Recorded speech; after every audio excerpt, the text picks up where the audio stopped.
untuk semua personil di pengadilan ini bersama dari BPN untuk melihat langsung penggunaan aplikasi ini.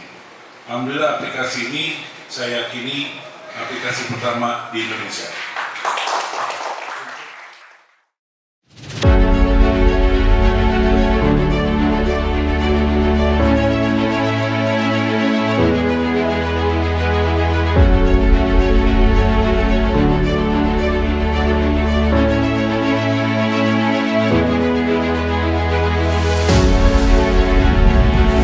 Aplikasi ini memiliki potensi yang sangat luar biasa untuk membangun suatu pola kemitraan terkait dengan masalah pertanahan, sengketa pertanahan, perkara pertanahan, dan bahkan konflik pertanahan.